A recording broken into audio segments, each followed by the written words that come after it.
Fox 66 News, first at 10. Just days before the presidential inauguration, Erie County is taking steps to verify election results and regain voter trust in our election process. Good evening, I'm Brian Wilk. We'll have that story coming up, but first, state police need your help to find a suspect who robbed a local convenience store at gunpoint. According to police, this happened at the Buffalo Road Quick Fill in Harbor Creek Township just after noon. They say a female entered the store with a pistol and stole an unknown amount of money. She fled the scene on foot with a black bag. The suspect is described as a white female, about 5'6" to 5'9" with brown hair. She was wearing large black glasses. Anyone with information is asked to contact the Erie State Police Station at 814-898-1641. Let's turn to weather now. Meteorologist Craig Flint has your Fox First forecast. Hey, Craig. Hi there, Brian. Good evening to you. Good evening, everybody. We did have some bursts of snow that did drop some pretty decent amounts. I mean, an inch, 2 or 3, but the thing is it happened fast. But those are over with, and as we look at Chestnut Street in Meadville tonight, it's just some leftover snow showers that are going to come through. But you can see here on Storm Tracker Doppler radar, there's not much showing up right now, but off to the west, that's where we do have another area of snow that's going to pivot through while you're sleeping. Should be out of here, though, by morning, so I think we start out snow-free. So 32 right now. The winds are southwest at 14. These numbers with that southwest wind really don't drop too much as we go through the night. If anything, they may rise. We're going to kind of hover around 32. Some scattered snow showers coming in just after midnight. Snow-free to start Sunday, but then more scattered snow showers developing as we head into the afternoon. Could be some additional accumulation. Complete forecast coming up in just a few minutes. Brian, over to you. Thanks, Craig. Multiple states are behind schedule in vaccine supply for all their residents. Fox News correspondent Alex Hogan says many are now blaming the federal government for misleading them on when the next shipment would arrive. We were lied to with plans of the administration to release reserve doses that were to be the second doses of the vaccine. Several state governors accusing the White House on Friday of making a promise it couldn't keep when it pledged to release more vaccine doses from a federal stockpile that had already run dry. Now we find out today, at least from what the media is reporting, is that the cupboard's bare in Washington, D.C. New York City recently expanded who is eligible to get the vaccine, opening up the Javits Convention Center to serve as a mass vaccination site, but now says they could run out of doses as soon as next week. Around 10.5 million Americans have gotten a shot, a little more than half of the 20 million goal the federal government had hoped for by the end of 2020. This week, President-elect Biden unveiled a $1.9 trillion plan that would aim to expand distribution, reopen schools by spring, and deliver another round of stimulus relief for Americans. I'm convinced we can get it done because the health of the nation is literally at stake. Another new concern, federal health officials now believe the new, more contagious mutation of the coronavirus, first detected in the UK and since detected in several states, could soon become the dominant strain in the U.S. by March, ramping up infections and hospitalizations. Doctors, however, remain optimistic that the current vaccines will be effective against the new variant. In New York, Alex Hogan, Fox 66 News. Over 230 people across the state died of COVID-19 in just the past 24 hours. Here are the latest COVID-19 numbers for the Commonwealth and our region. Tonight, the State Department of Health reporting 178 new positive COVID-19 cases for Erie County, moving the total since March of 2020 to over 14,000.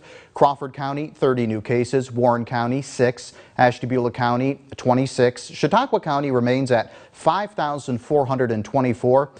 Across the state, an additional 7,166 new positive cases reported and 231 new deaths. Jet 24 Action News is your local election headquarters. Days away from the presidential inauguration, Erie County is taking steps to verify local election results, participating in what is called a risk-limiting audit.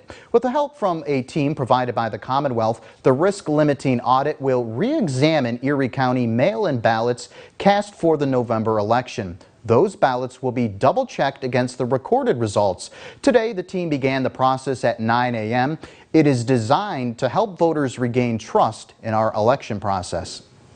and ensure the voters and the taxpayers of Erie County that our process was done fairly, correctly, accurately. We know that it was done that way. We're confident that it was done that way, but this is just one more verification. Erie County is voluntarily taking part in the risk-limiting audit, which will continue next week on Tuesday and Wednesday. For all the latest election news anytime, you can turn to your local election headquarters, yourerie.com. With two local NFL teams still in the playoffs, jerseys of Bills and Browns fan favorites are flying off the shelves at one local sporting goods store. At Sports Obsession at Mill Creek Mall, many customers have come in search of those jerseys. However, the owner tells us he's sold out of current Bills players' jerseys, adding this year has been a record-breaking for sales. He says they still have some Browns jerseys left, and he's hopeful that more jerseys will be on time for the Super Bowl. I ordered 432 Josh Allen jerseys. I don't know if I'll get all of them, but if they go to the Super Bowl, the plan is to get a bunch of jerseys. So they must be getting prepped up to print some stuff. So, I can't get jerseys at the moment. There is hope here in a couple weeks to get a ton of them.